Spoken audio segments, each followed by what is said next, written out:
Thom Hartmann here on the news. You need to know this. It's not exactly the corporate death penalty, but it's a start. On Thursday, the Environmental Protection Agency announced that it is barring BP from receiving any new federal government contracts due to that foreign oil corporation's, quote, lack of business integrity, end quote, following the 2010 Gulf oil spill. BP recently agreed to pay $4.5 billion in fines for the environmental catastrophe, which will only put a slight dent in their corporate money chest. But this latest move by the EPA could be far more harmful to the company. BP can still benefit from existing federal contracts, but the Department of Interior has also banned BP from receiving any new leases to drill on federal lands. According to the EPA, the ban on BP will last until the company can prove it's capable of meeting federal business standards. Our nation has a long history of putting corporations out of business when they're operating against the best interests of their workers and their communities. Only when corporations have the corporate death penalty sword of Damocles hanging over their heads can we make sure that workers and communities are not being exploited to maximize short-term corporate profits.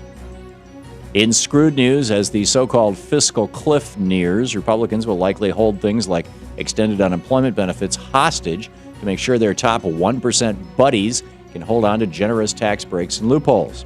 But if they do so, then they're standing in the way of hundreds of thousands of jobs being created. That's a conclusion of a new report by the nonpartisan Congressional Budget Office. CBO estimates that just the simple act of extending unemployment benefits beyond the end of the year will provide much-needed relief to 2.1 million jobless Americans and will also create 300,000 jobs. After all, that's how economics works. When Americans have money in their pockets to spend, that spending creates jobs. Conversely, the CBO released a report earlier this year concluding that there is absolutely no evidence that low tax rates on the rich lead to job creation. That report was muzzled by Republicans in Congress. We expect Republicans to muzzle this new report as well, since it doesn't jive with their voodoo trickle-down economic theories. In the best of the rest of the news, a movement is underway in the United States Senate to get rid of the NDAA's highly controversial Indefinite Detention provision.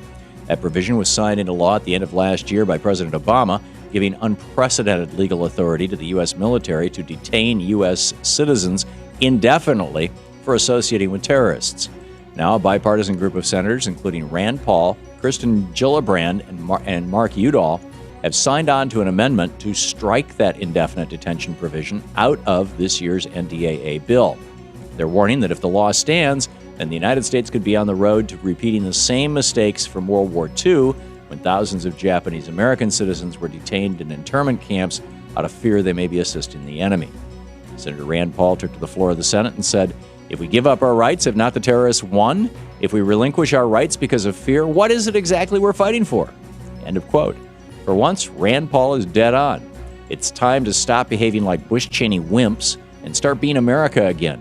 Tell Congress to restore the rule of law and our constitutional rights. Speaking of indefinite detention, it's time to close Gitmo. A new report by the Government Accountability Office confirms that enough prison space has been cleared in the United States to securely hold the 166 prisoners currently detained in Guantanamo Bay. That report was commissioned by Senator Dianne Feinstein, who said, quote, "This report demonstrates that if the political will exists, we could finally close Guantanamo without imperiling our nation's security," end quote.